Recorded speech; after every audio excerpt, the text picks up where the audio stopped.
Bom dia, boa tarde ou boa noite para você que é aluno ou aluna de Biologia Geral, a primeira disciplina de Biologia do curso de Licenciatura em Ciências Biológicas. Olha, minha gente, essa aqui é a nossa primeira videoaula, vai tratar de evolução, de mecanismos evolutivos, para ser mais específica, tá? Mas antes de tudo, antes da gente começar a videoaula, gente, vai lá, minha gente, vai lá no meu canal, você já tem um link, vai lá, dá meu like, dá um like, se inscreve no meu canal, dá um like lá para eu ficar feliz e continuar gravando videoaulas, tá? Satisfeita, porque vocês estão me dando muito likes, tá bom? Vamos começar. Antes da gente falar dos mecanismos, primeiro precisamos o quê? Definir o que é evolução biológica. Você já deve ter, obviamente, ouvido falar sobre evolução, sobre a teoria da evolução. Por quê? Porque essa é uma das teorias mais famosas dentro das ciências naturais, né? Junto com algumas aí teorias e leis da física de Albert Einstein e tal. Mas você já deve ter ouvido falar, né? Porque a evolução biológica é uma das teorias mais importantes dentro das ciências biológicas. E o que é? O que é evolução? Vou trazer aqui para vocês um conceito. É a transformação ou mudança dos seres vivos ao longo do tempo, por descendência com modificação. Por que essa ênfase, já? Por que essa ênfase em por descendência com modificação? Porque, minha gente, olha o seguinte. Presta atenção no seguinte. Quando eu falo de evolução biológica, teoria da evolução, eu não estou falando da modificação, na mudança dos seres vivos ao longo da vida de um indivíduo. Eu estou falando na mudança por descendência com modificação ao longo das gerações. Essa descendência com modificação, em outras palavras, quer dizer produção de prole diferente, produção de filhos diferentes.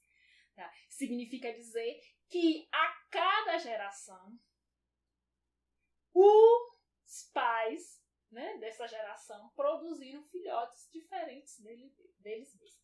Então aqui a mudança, eu já falei isso aqui, a pessoa esquece que está nos... A mudança é entre gerações. Não é, quando a gente está falando aqui de evolução biológica, a gente não está falando da mudança, transformação que pode ocorrer na vida de um indivíduo, mas ao longo das gerações. Essa mudança, mais uma coisa importantíssima, ela se dá ao nível das populações, né? E transcende, né? Ultrapassa o período de vida de um só indivíduo, né? Se houver tempo suficiente de modificação da população ou das populações ao longo do tempo, por descendência, né, com modificação, os seres vivos se modificam, podem se modificar tanto que novas espécies vão surgir aí a partir das espécies pré-existentes, né, de espécies ancestrais. Vocês já viram lá no ambiente virtual de aprendizagem que existem trocentas milhares de evidências de que a evolução acontece. Então, assim, a teoria da evolução é uma das teorias mais corroboradas dentro da comunidade científica. E se a gente for pensar nas ciências biológicas, é a teoria mais corroborada por meio de evidências, né? Por meio de provas, Tá? A gente vê a evolução acontecendo no nosso tempo agora, quando a gente está pensando em organismos com um tempo de geração muito pequeno. Olha aí a Covid. Toda hora surge uma cepa nova, porque o vírus ele está evoluindo. Então, assim, a gente vê a evolução acontecendo nos nossos dias.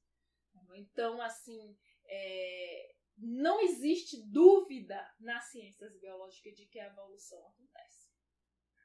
Então, as espécies evoluem. O grande questionamento ainda é um pouco, não é muito, é como. Tá? Muita coisa vem surgindo, né? Muita coisa vem... muitos seres vivos vêm sendo estudados, né? E particularidades relacionadas à evolução vêm sendo desvendados. Mas as espécies evoluem. Nós vamos tratar aqui de alguns mecanismos. E aí eu vou trazer o primeiro mecanismo que eu vou trazer é o de Jean-Baptiste Monod, Chevalier de Lamarck, popularmente conhecido como Lamarck. Lamarck, você já deve ter ouvido falar de Lamarck. Tá? Agora, provavelmente vocês ouviram falar de Lamarck errado. Errado. Olha só o mecanismo de Lamarck. Né? Como é que Lamarck explica como a evolução acontece? Ou explica não, ele explicou porque ele já morreu. Então aqui, ele dizia o seguinte, minha gente. Formas de vida simples surgem continuamente a partir da matéria inanimada e progridem gradualmente a uma maior complexidade e perfeição.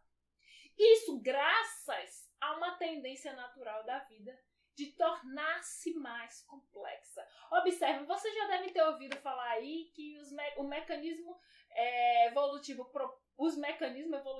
propostos pela Lamarck foi a lei dos desusos e dos caracteres adquiridos. Não é isso. O mecanismo proposto pela Lamarck sobre como a evolução... Ai! A canetinha tá doida. Sobre como a evolução acontece é essa aqui. É essa. Formas de vida simples surgem continuamente a partir da matéria inanimada e progridem gradualmente a uma maior complexidade e perfeição. Na época de Lamarck, a maioria dos pesquisadores, eles acreditavam que a partir da matéria inanimada, o que é matéria inanimada? Matéria não viva, né? Seres vivos podem surgir. Só que surgem seres vivos simples, né? Micro-organismos. E aí ele explicou a evolução devido a um aumento gradual de complexidade, devido a uma tendência natural da vida de se tornar mais complexa. Tá? Então, assim, o que ele dizia? Que os organismos eles possuem uma força interna, uma força interna que os levam a produzir uma prole levemente diferente de si e um pouco mais complexas. Isso ao longo do ano vai dar origem a espécies novas. Esse é o mecanismo proposto por Lamarck. Né? Então, aí, como eu já falei, com o tempo, o acúmulo de mudanças pode gerar uma nova espécie dentro de uma determinada linhagem. Então, devido à tendência dos seres vivos de se tornarem mais complexos, a cada geração são produzidos filhotes, prole, levemente diferentes e um pouco mais complexos. E ao longo do tempo você pode dar origem a uma nova espécie. Então, essa figura aqui é bem emblemática do que é proposto por Lamarck. Né? De baixo para cima, a gente tem aí, vamos botar aqui vermelho, vou botar lilás para ficar diferente. Já tem lilás aqui, peraí. Vocês vão ver. As outras turmas já sabem como eu sou indecisa, mas vocês vão ver como eu sou aqui com as coisas. Pronto. Tempo. Então o tempo vai aumentando, vai passando de baixo para cima. Cada bolinha aqui está representando indivíduos de uma geração. E observe, quanto mais claro, maior a complexidade. Então ele diz o quê? Que a qualquer tempo seres vivos surgem da matéria inanimada. Tá? E o nome disso é geração espontânea, ou teoria da abiogênese, né? Que a matéria inanimada dá origem a seres vivos. Isso se acredita na época dele. Isso era uma ideia assim que ninguém tinha, né, prevalente. Hoje a gente sabe que a matéria inanimada, nos tempos de hoje, não pode dar origem a seres vivos, mas na época dele se acreditava. Então, assim, eles que seres vivos vão surgindo ao longo do tempo de forma simples e com o tempo vão se tornando mais complexos. Então, aqui, quanto mais claro, mais complexo. Então, assim, num determinado tempo, né? Aqui, ó, vamos colocar uma linha aqui, ó. Em qualquer tempo, nós vamos ter organismos mais simples e mais complexos. Se ele é mais complexo, ou mais simples, vai depender de quando surgiu da matéria inanimada. Então, se já surgiu há muito mais tempo, na matéria inanimada, vai ser mais complexo. Se surgiu há menos tempo, vai ser menos complexo, né? Lembra que quanto mais escuro, menos complexo.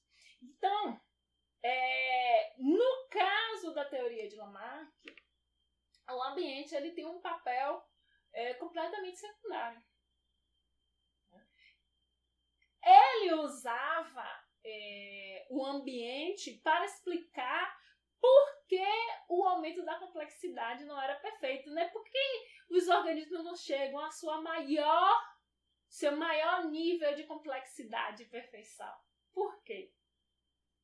Porque o ambiente atrapalha. Então era essa.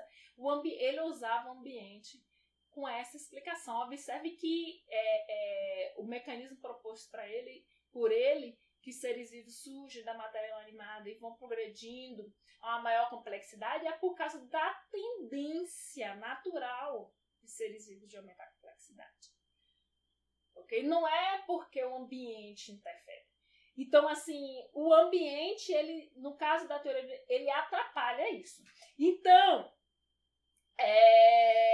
embora ele seja conhecido pela sua proposta de lei de uso e desuso e a lei aqui, ó, da herança dos caracteres adquiridos, olha aqui, ó, lei do uso e desuso e lei da herança dos caracteres adquiridos.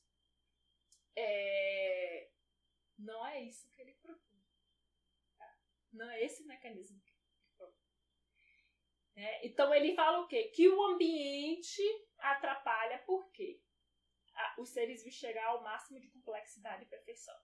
Porque o ambiente forçaria os organismos a modificar seus hábitos para sobreviver. O que promoveria alteração nos seus órgãos, e essas alterações do uso e desuso seriam herdadas. Então, o que é a lei do uso e desuso? Que o ambiente força os organismos a se modificar para sobreviver. E a lei da herança dos caracteres adquiridos é que essa modificação pelo uso ou por desuso dos órgãos eram herdados. Tá bom? A lei do uso e desuso, de certa forma, até tá certa, né? É só você ver aí a galera marombeira pra academia. Tá? Malha pra quê? Porque quanto mais você usa, você cria um estresse nos músculos e aí o corpo coloca mais fibras musculares, né? Aumenta as fibras musculares para que você tenha maior capacidade de carregar mais peso. Por isso que também ao longo do tempo você precisa aumentar o peso. Né? O peso, nossa. Deixa eu passar esse negócio de então você precisa aumentar, né, a carga. Pronto, a carga, porque o seu músculo vai se desenvolvendo, né, vai aumentando assim. Agora, isso não é herdável, né? Isso não é herdável, né? Porque o indivíduo desenvolveu a musculatura por meio do uso excessivo dos músculos, carregando pesos grandes, né? Cargas grandes, que seus filhotes vão nascer musculosos, não é? Então, assim, o que seria essa lei do uso e desuso? E aí eu dou um exemplo, na verdade. Dá um exemplo, já dá um exemplo. Aí eu vou trazer aquele exemplo clássico que está lá nos livros didáticos, quase todos, da girafa.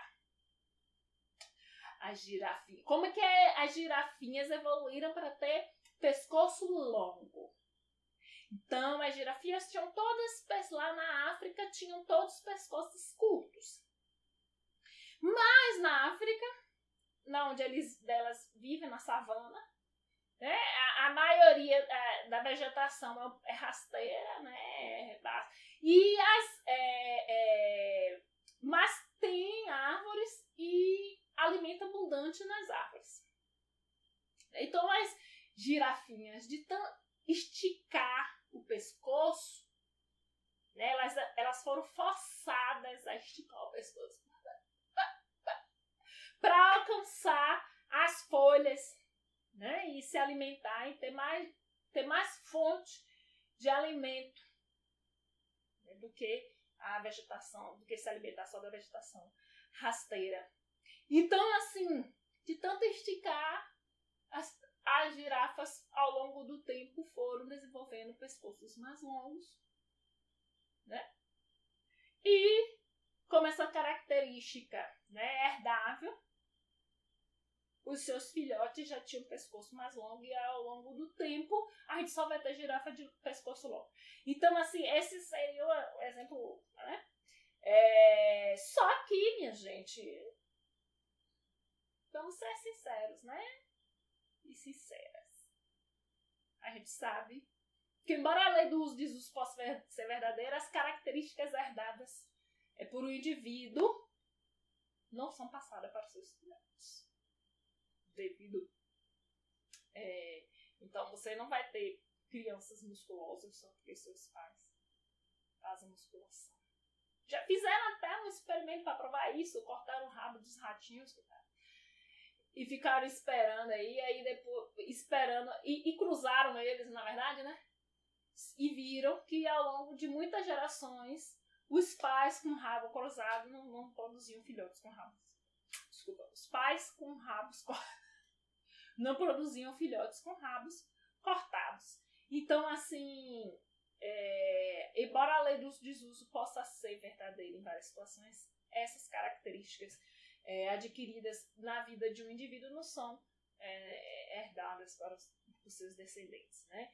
E embora Lamarck ele seja constantemente na literatura lembrado por essas suas duas leis do uso e desuso e lei da herança dos caracteres adquiridos, ele nunca reivindicou elas, né? Nunca reivindicou a autoria delas, né? E elas não são o aspecto mais fundamental da sua teoria. Essas duas leis, lei dos desusos e lei da herança dos caracteres adquiridos, já eram leis que já faziam parte do cotidiano das pessoas e da comunidade científica na época de Lamarck. E ele usou elas para explicar por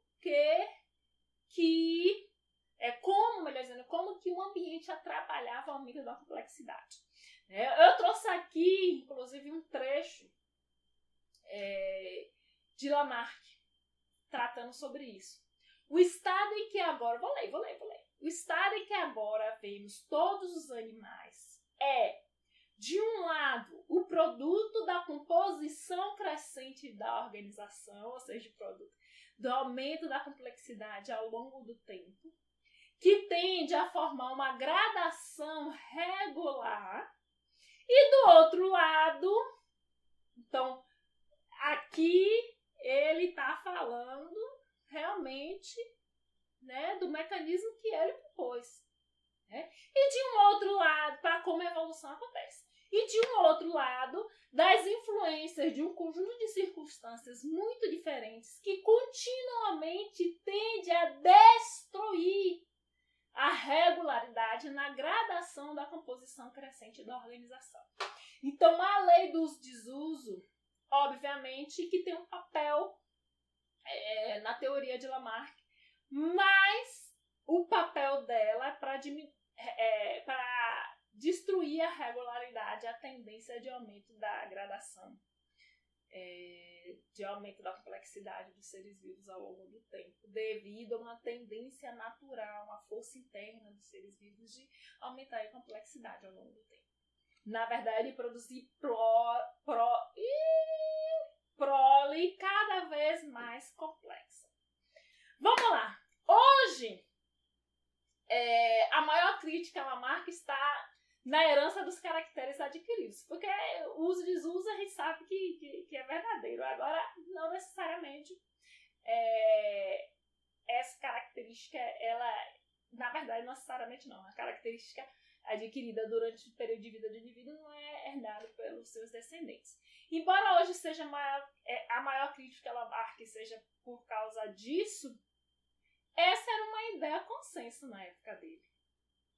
Então, na verdade, a teoria de Lamarck não foi rejeitada na época dele por conta da herança dos caracteres adquiridos.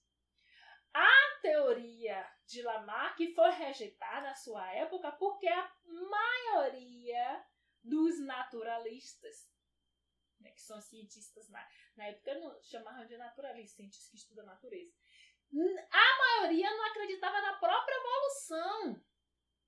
Então, é essa a questão. Tá bom? Entretanto, ele propôs uma teoria evolutiva coerente com o conhecimento científico que existia na época. Mesmo que a maioria não acreditasse na imutabilidade, ou seja, que as espécies não mudam ao longo do tempo, faz sentido. A teoria dele faz sentido. Os seres vivos surgem por geração espontânea. Tá? Isso era, né, se acreditava na época dele. Os seres vivos aumentam a complexidade. Isso faz sentido, mas ele não foi aceito. Na verdade, a teoria dele não foi aceita, principalmente pelo motivo de que a maioria não acreditava que os seres vivos se modificam ao longo do tempo. Eu trouxe aqui, além de Lamarck, mais dois cientistas que tentam explicar, tá? Como que ai, minha gente, o negócio não sai. Como que a evolução acontece. Pronto. George Leclerc, o Conde de Buffon. Vocês pensaram a mesma coisa que eu? A mente.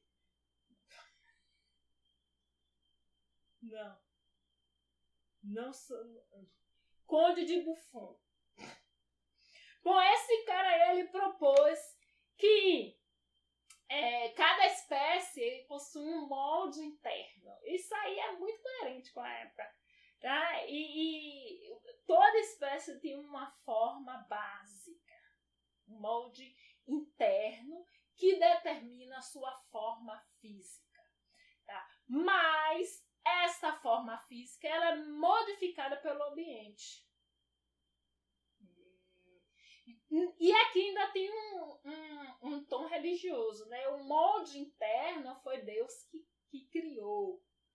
E o ambiente modifica esse molde interno perfeito, o que aumenta a diversidade das formas de vida na Terra. Tá? Chambers propôs uma coisa diferente, tá? No livro aqui, ó, História Natural da Criação, Vestígios, sei lá. Ele propôs que avanços sucessivos no tempo de desenvolvimento levariam a geração de sucessivas espécies. O que aqui significa dizer? Se a gestação, por exemplo, ou em mamíferos, ou o tempo de desenvolvimento nos ovos, vamos dizer assim,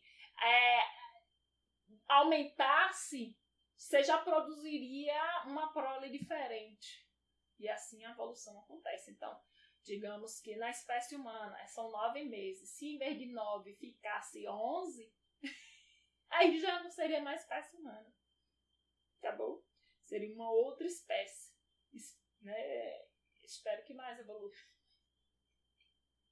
mais inteligente, né? Mas nenhuma dessas teorias são aceitas, tá bom? Hoje em dia. E qual é que é aceita aqui? Você já deve ter ouvido falar. Do primeiro, com certeza. Charles Darwin, né? Que as pessoas falam, mas eu acho que a pronúncia nem deve ser assim, deve ser Charles Darwin. Mas vamos falar Darwin, que é como todo mundo fala aqui. Então aqui, ó, Darwin. Mais uma coisa interessante é que na mesma época de Darwin, Alfred Wallace, né, também propôs a teoria da seleção natural. Tá? Então, nós temos esses dois aí, visionários, dois grandes pesquisadores, né, que no século XIX propuseram a teoria da seleção natural, que é a teoria hoje mais aceita de como que as espécies evoluem. Tem mais, mas a seleção natural, ela é mais famosa, né? Então, ó, esta aula vai terminar por aqui, onde eu vou colocar como parte 1 e vou dar continuidade aqui falando sobre a seleção natural na parte 2 dessa aula de mecanismos evolutivos. Até mais!